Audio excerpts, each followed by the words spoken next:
All right, Shalom. First things first, I want to give all praise unto Yahweh Bashem Yahushai, Barakatha Yahweh, Barakatha Yahushai. We give double honors to the apostle elders, which are the apostle elders that rule the great millstone, that have been set up through faith to help seal the elect that the Lord is bringing in. We're in the time of the Day of Atonement, so I just wanted to go into a subject, and the subject is doubt or fear can't have it. Okay, doubt and fear we can't have it. Okay, we are to fear Yahweh Bashem Yahushai. Okay, because that is a righteous fear, because it says through, what does it say? Through fear you get understanding. You know, the fear of the Lord is the beginning of wisdom. That's what we are to fear, man, because that is what is bringing us unto what? To follow the laws to the best of our abilities, to try to do certain things. Not ourselves. We're not doing the Day of Atonement to please the flesh. We're here to please the Spirit. Okay? But when it goes into fear and doubt, because when you doubt something, you're not believing that it is. Okay? Because we're coming to the times that we have to have that wisdom and knowledge to maintain in what we've been taught, what we've been learned, and to hold us in those hard times. Okay? So I'm going to play this video real quick. And it's the title is How Fear Affects the Medical, it says how fear affects the body medical course. Okay, so it's a real informative video. I'm gonna play it, and then I'm gonna go into some scriptures and go into some words. One of the things I want to talk about is fear, why we feel it, how you can overcome it, because there's something truly happening in our bodies. So I'm gonna head over to the magic wall, and Karen, I understand how afraid of flying you are, because that's how afraid I am of snakes. And on this very show, I had to overcome what is essentially a primitive response.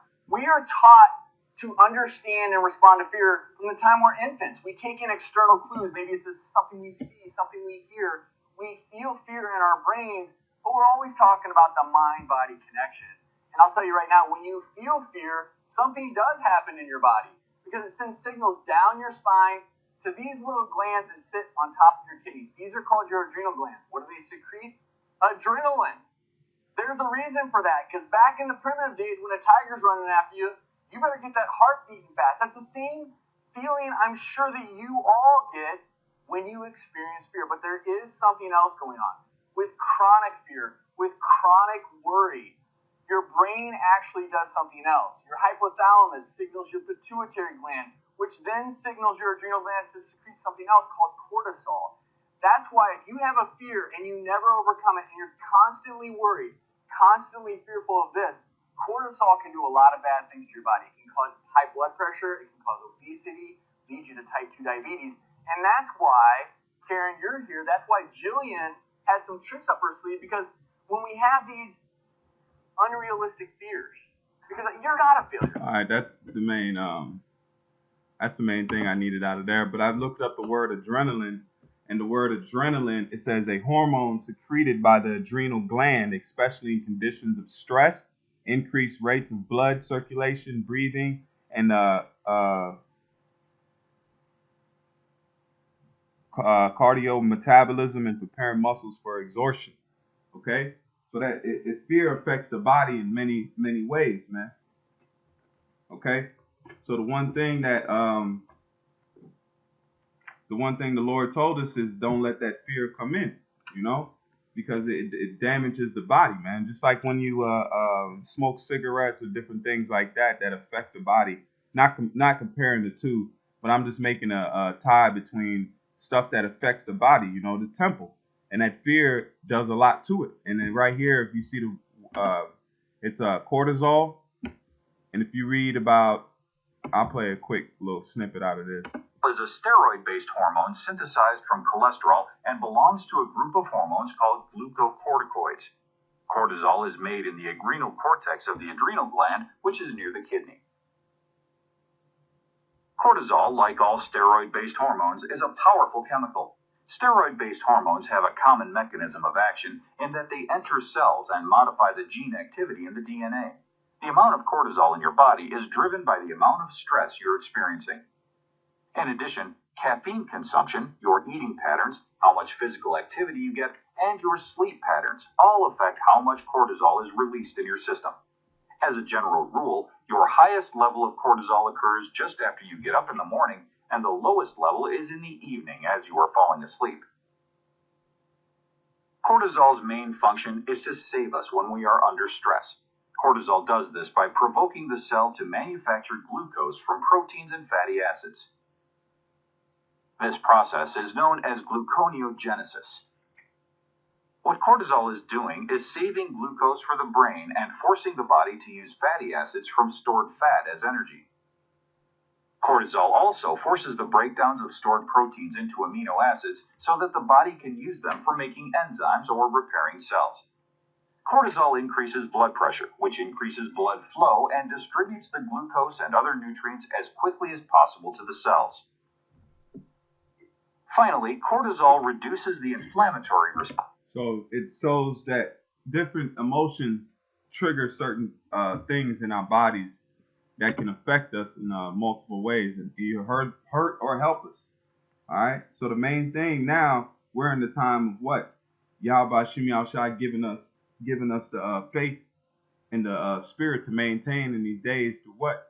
That faith, man, and having the faith in Yahweh Shem Yahushai that he's getting ready to save us from this perilous time. All right. Let me go into some scriptures real quick. This is the book of 2 Timothy. This is 2 Timothy 1 and verse 7.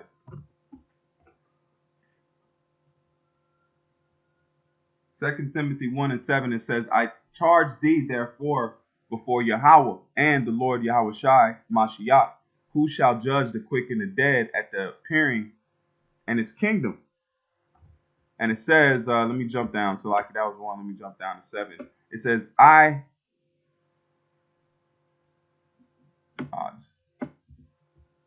Salakia.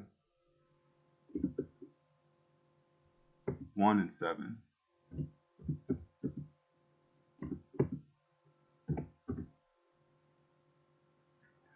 This is 2 Timothy 1 and 7. It says, for Yahweh has not given us a spirit of fear, but of power and of love and of sound mind. Now, if we go into these words, it says, for Yahweh has not given, okay? If we look up this word given, it's dadomi, and it says given, to give something to someone of one's own accord, to give one something to his advantage, to bestow a gift, to grant, give to one, ask, let have, to supply, furnish. So the Most High has not given us this spirit of fear, man. Okay? Now, if we look up that word fear, the word there is Delilah. Delilah. I'm gonna let the blue letter say it. Strong's G 1167. Dahlia. Almost sounds like Delilah. It says timidity, fearful, cowardice. Okay, so the Most High is not giving us that spirit of fear. If we go down to the lexicon, it says of the 3 words, the first is used always in a bad sense, and the second is middle term, capable of a good interpretation, capable of an evil, lying pretty evenly between the two. The third is quite no, that's it on that. But the main point is the fear, man. Okay, timidness, fearfulness, in which what fear and doubt stem from that same type of mentality, man, of not putting the full faith in Yahweh Shem Yahushai. And it says, but of power. Now let's look at this word power. The word there for power is dynamis, and it says strength, power, ability, inherent power residing in a thing by virtue of its nature. So it's our nature to be faithful, in nature to be of a powerful mind and body, man. Okay, but now what is the Most High done? He's broken our bodies and our minds. That's why we're in the case that we are now, because we're being under the curses and the sins that we done unto Yahweh Shem Yahushai. He's punished us for it. But now we're in a time where the Lord has given us that ability to come back to him. So if he's given us the ability, we should not doubt that. We should put our effort in our faith into knowing that what? He punished us, and that was true. So how much more when he says he's given us the spirit of power back? Is that not to be true also? And it is. And it says, of which a personal thing exerts and puts forth power for performing miracles, power, mortal power of excellence of soul, the power of influence which belongs to rich and wealth. So the Most High gave us the power to do miracles and different things, but what? We're stuck in the mindset of fear, of being afraid. What does it say? Somebody fears their light more than their darkness? Because Jake could stay in darkness. That's no problem. Look how Jake acts with darkness out in the world. They love it, man. But when it comes to being light and being on the light side and being upright, they can't do it. They're afraid of that. They're more afraid of that than to be a nigga, man. Okay? And it says spirit, fear, but of power and of love. That's why it says you shall know that you are my disciples from the love you have amongst each other. And I've been saying that for the past month, man. It's been that has been growing in my mind. You know, because once you deal with the brotherhood, that's why it's not about how many scriptures you memorize, this, that, but you also have to have that love. You have to mix it with love. And it says, affliction, goodwill, love, benevolence, brotherly love. That's why you have some guys, when they fall out, they don't have the love amongst each other. You know, they're out for self. Right here, this thing is not